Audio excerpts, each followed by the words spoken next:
সংবাদে আপনাদের সঙ্গে থাকছি আমি নাদিরা জাহান। বঙ্গবন্ধু কন্যা প্রধানমন্ত্রী শেখ হাসিনার স্বদেশ প্রত্যাবর্তন দিবস আজ। ১৯৮১ সালের এই দিনে বিদেশের নির্বাসিত জীবন শেষে তিনি দেশে ফেরেন।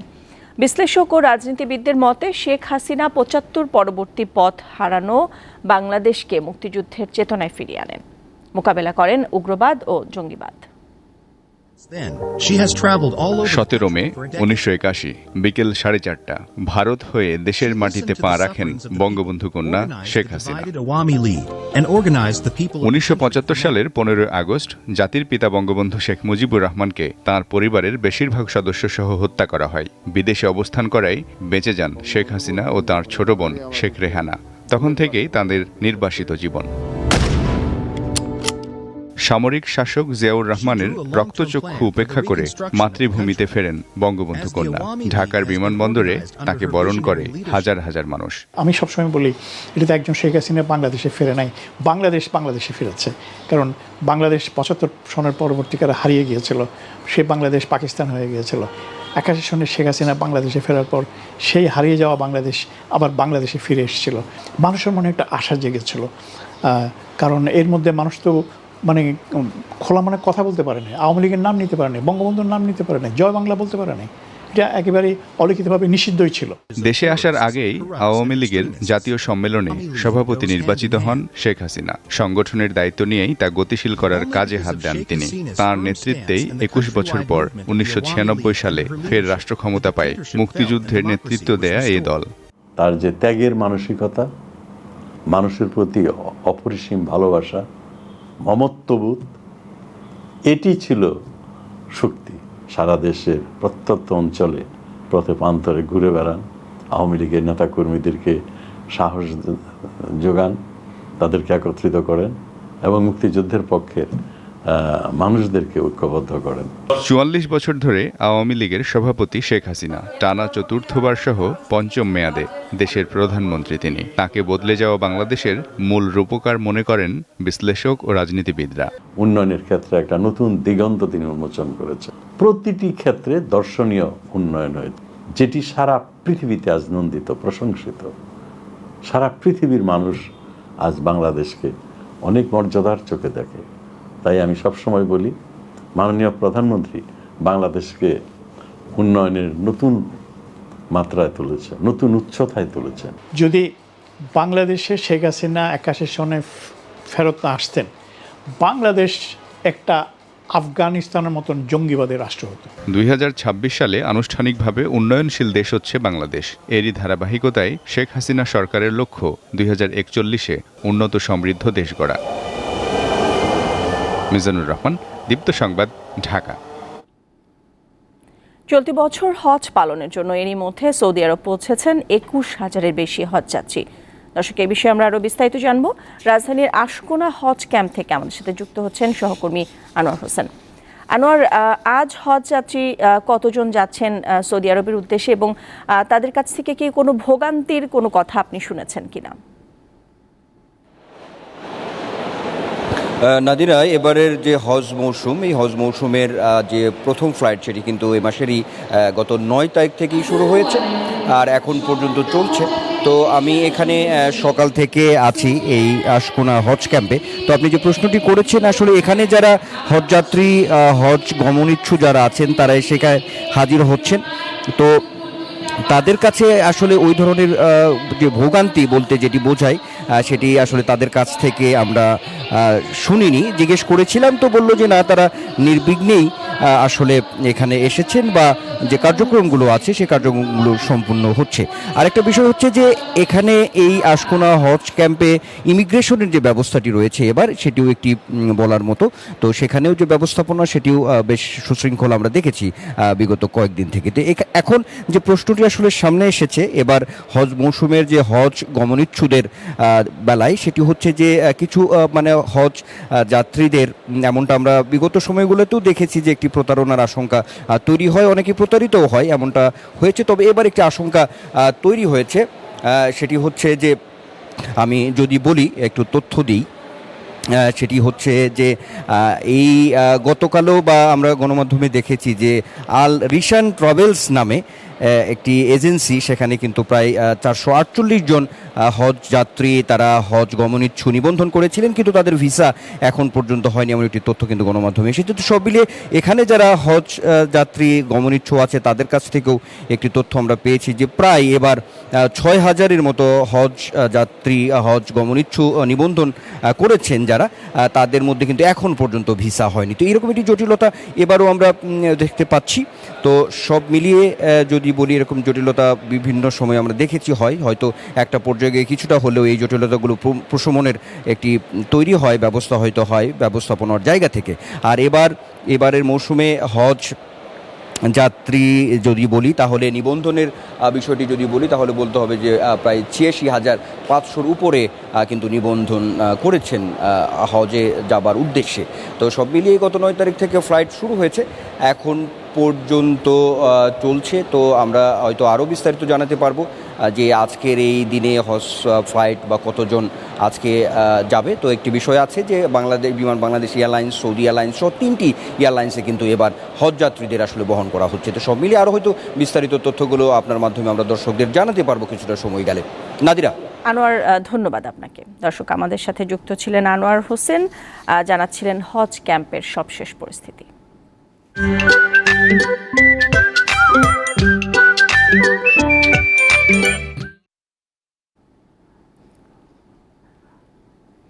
সিঙ্গার বাংলাদেশের ট্রান্সফরমেশনের বার্তা নিয়ে টার্কিশ সুপারস্টার বুরাক ওজচিভিত আসছেন বাংলাদেশে। সিঙ্গার উড়াধুরা ফ্রাইডেতে 17 ও 18 মে singarBD.com থেকে পণ্য কিনে ভাগ্যবান ক্রেতা দেখা করতে পারবেন তাদের প্রিয় অভিনেতা বুরাক ওজচিভিতের সাথে। বাংলাদেশে জনপ্রিয় হয়ে উঠেছে ডাবিং করা তুরস্কের বিভিন্ন ধারাবাহিক। এসব নাটকের অভিনয় শিল্পীরা জায়গা করে নিয়েছেন দর্শক হৃদয়ে। এদের একজন বুরাক ওজচিভিত। সুলতান সুলেমানে বালি বে এবং কুরুলুস ওসমান সিরিয়ালে ওসমান বে চরিত্রে অভিনয় করেন এই তারকা। সুলতান সুলেমান, কুরুলুস ওসমান, বাহার, ফেরিহার মতো নাটকের কারণে তুর্কি টেলিভিশন সিরিজগুলো বাংলাদেশে ব্যাপক দর্শকপ্রিয়তা পেয়েছে, সাথে জনপ্রিয়তা পেয়েছে তুর্কি অভিনেতা অভিনেত্রীরা। একটু ভুলের কারণে সব শেষ হয়ে গেছে। এদের মধ্যে সুলতান সুলেমানের বালিবে এবং কুরুলুস ওসমানের ওসমান বে চরিত্রে অভিনয় করা বুরাক ওজচিভিত জনপ্রিয়তার শীর্ষে রয়েছেন। বিশ্বের সুদর্শন পুরুষদের তালিকাতেও আছেন বুরাক। অভিনয় দক্ষতা দিয়েই বাংলাদেশে জনপ্রিয় হয়ে উঠেছেন তিনি। এসো না, কখনোই আসবো না। কারাসেবদায় অভিনয় করে বিশ্বব্যাপী পরিচিতি পেয়েছেন বুরাক। এই জনপ্রিয় সিরিজটি বিশ্বের 100টির বেশি দেশে ডাবিং করে প্রচার করা হয়েছে। জনপ্রিয়তাও পেয়েছে আকাশচুম্বী। বহুল আলোচিত এই সিরিজটি শিগগিরই আসছে দীপ্ত টিভির পর্দায়। বুরাক ওজচিভিতের জন্ম ইস্তাম্বুলে, কিন্তু পারিবারিক শিকড় রয়েছে গাজিয়ানটেপে। তিনি 2003 সালে তুরস্কের শীর্ষ ও 2005 সালে বিশ্বের দ্বিতীয় সেরা মডেল নির্বাচিত হন। 2006 সালে XC18 নামে একটি টিভি শো দিয়ে ক্যারিয়ার শুরু করেন বুরাক। মহামান্য পাশা আমার সাথে দেখা করতে চেয়েছিলেন। দীপ্ত টিভিতে নিজস্ব ডাবিং টিম দিয়ে তুরস্কের জনপ্রিয় সিরিজগুলো প্রচার হচ্ছে। চলমান তুমি আছো সবখানে তুর্কি সিরিজটি এরই মধ্যে দর্শকের মনে স্থান করে নিয়েছে। দিলশাদ অ্যানি, দীপ্ত সংবাদ, ঢাকা। রাজধানীর ভাটারা, আফতাবনগর ও বাড্ডা এলাকায় অবৈধ গ্যাস সংযোগ বন্ধে অভিযান চালিয়েছে তিতাস গ্যাস কর্তৃপক্ষ। অভিযানে 2টি ভবনের গ্যাস সংযোগ বন্ধ করে দেওয়া হয়। এ সময় বাড্ডা এলাকায় পুলিশ টাওয়ার নামে একটি ভবনে অভিযানে গেলে তিতাসের লোকজনের সঙ্গে অসৌজন্যমূলক আচরণ করা হয়। অবৈধ গ্যাস সংযোগ বন্ধে অভিযান চালাতে গিয়ে হুমকি ও চাপের সম্মুখীন হতে হয় তিতাস গ্যাস কর্তৃপক্ষকে। তবে অবৈধ সংযোগ বন্ধে অভিযান অব্যাহত রাখা হবে বলে জানায় তিতাস। ঢাকা বিশ্ববিদ্যালয়ের সাবেক শিক্ষার্থীদের সংগঠন ঢাকা ইউনিভার্সিটি অ্যালামনাই অ্যাসোসিয়েশনের 2023-24 বার্ষিক সাধারণ সভা অনুষ্ঠিত হয়েছে। বৃহস্পতিবার বিশ্ববিদ্যালয়ের টিএসসিতে এই সভা অনুষ্ঠিত হয়। এতে অ্যালামনাই অ্যাসোসিয়েশনের প্রায় 1500 সদস্য অংশ নেন। আলোচনার পাশাপাশি গত 1 বছরের আর্থিক বিবরণীও তুলে ধরা হয়। অ্যালামনাই অ্যাসোসিয়েশনের সভাপতি আনোয়ারুল আলম চৌধুরীর সভাপতিত্বে বার্ষিক সাধারণ সভায় প্রধান অতিথি ছিলেন ঢাকা বিশ্ববিদ্যালয়ের উপাচার্য অধ্যাপক সীতেশ চন্দ্র বাছার।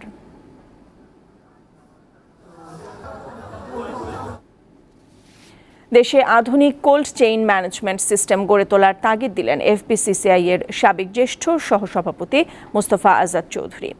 বৃহস্পতিবার রাজধানীর বসুন্ধরা আন্তর্জাতিক কনভেনশন সিটিতে 3 দিন ব্যাপী সেফকন মেলার উদ্বোধনী অনুষ্ঠানে তিনি এ তাগিদ দেন। মেলায় অবকাঠামো নির্মাণ, বিদ্যুৎ উৎপাদন, নবায়নযোগ্য জ্বালানি, নিরাপদ পানি সরবরাহ সহ কোল্ড চেইন ম্যানেজমেন্টের সর্বাধুনিক সব যন্ত্রপাতির প্রদর্শনী হচ্ছে। দেশি বিদেশি নামী সব ব্র্যান্ডের অংশগ্রহণে এ মেলা প্রতিদিন সকাল 10টা থেকে সন্ধ্যা 7টা পর্যন্ত দর্শনার্থীদের জন্য উন্মুক্ত থাকবে।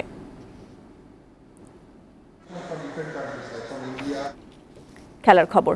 দ্বিপাক্ষিক সিরিজ খেলতে বিশ্বকাপে অংশ নিতে যুক্তরাষ্ট্রে পৌঁছেছে বাংলাদেশ জাতীয় ক্রিকেট দল।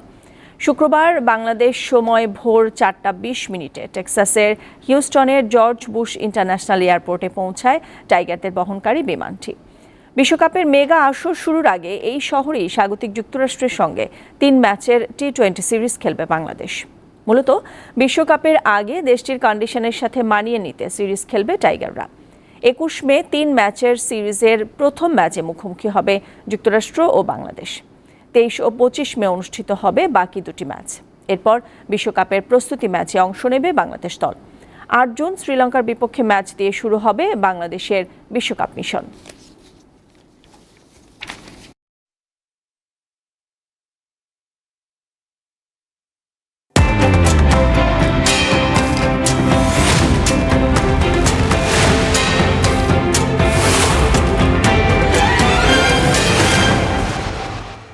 দর্শক, এবারে জানাবো এক নজরে দৈনিক পত্রিকার শিরোনামগুলো। আজ আমার হাতে রয়েছে দৈনিক ইত্তেফাক পত্রিকা। দৈনিক ইত্তেফাকের শিরোনাম করা হয়েছে বাংলাদেশ ব্যাংকের বারবার নীতি বদলে ক্ষতিগ্রস্ত হচ্ছেন ব্যবসায়ীরা। ঋণের সুদ হার 14% বেশি যেতে দেওয়া হবে না। ডলার সংকটে এলসি খুলতে পারছেন না ব্যবসায়ীরা। এছাড়াও খবরের শুরুতেই আপনাদেরকে জানাচ্ছিলাম যে আজ শেখ হাসিনার স্বদেশ প্রত্যাবর্তন দিবস, সেই বিষয়ে একটি প্রতিবেদন রয়েছে। শার্শায় ক্রীড়া পরিষদের অফিস দখলকে কেন্দ্র করে 2 গ্রুপের সংঘর্ষ, এই খবরটিকেও তারা শিরোনামে রেখেছে। এবার আমার হাতে রয়েছে দৈনিক সমকাল পত্রিকা। সংসদীয় কমিটির 2 নয়ন নিজ এলাকার উন্নয়ন, এটি আসলে একটি বিশেষ প্রতিবেদন দিয়ে আজকে সমকাল পত্রিকার শিরোনাম করা হয়েছে। এছাড়াও ঋণের সুদ 14% উপরে উঠবে না। ব্যবসায়ী নেতাদের সঙ্গে বাংলাদেশ ব্যাংক গভর্নরের যে বৈঠক, সেই খবরটি এখানে গুরুত্ব সহকারে ছাপানো হয়েছে। এবার আমার হাতে রয়েছে দৈনিক প্রথম আলো পত্রিকা। দরিদ্র মানুষের খাবারের ব্যয় বেড়েছে 58%, এই খবরটিকে আসলে তারা প্রধান শিরোনাম হিসেবে রেখেছে। WFP এর একটি প্রতিবেদনের উপর ভিত্তি করে এই প্রতিবেদনটি করা হয়েছে। এছাড়াও একটি বিশ্লেষণধর্মী শিরোনাম তাদের রয়েছে। তিক্ততা সরিয়ে সম্পর্ক এগিয়ে নেওয়ার বার্তা দিয়েছেন ডোনাল্ড লু। ডেঙ্গু নিয়েও প্রতিবেদন করা হয়েছে। ডেঙ্গু নিয়ন্ত্রণে কথা বেশি, কাজ কম। ডেঙ্গু পরিস্থিতির এটি একটি বিশেষ প্রতিবেদন। সংক্রমণ ও মৃত্যু 2 বেড়ে যাওয়ায় ঝুঁকি আছে, ঠিক সময়ে ঠিক পদক্ষেপ নিতে দেখা গেল না। গেল কয়েক বছর ধরেই আসলে আমরা এই পরিস্থিতি দেখছি। এবার আমার হাতে রয়েছে দৈনিক যুগান্তর পত্রিকা।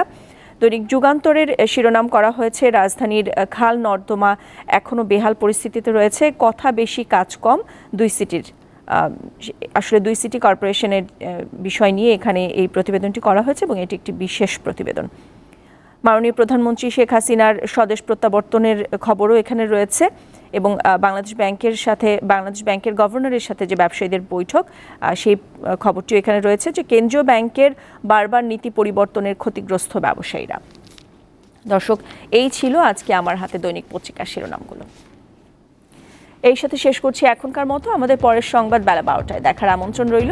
এছাড়া আরও তথ্য বিনোদনের খবরাখবর জানতে চোখ রাখুন দীপ্ত ডিজিটাল প্ল্যাটফর্মগুলোতে। সাথে থাকার জন্য ধন্যবাদ সবাইকে।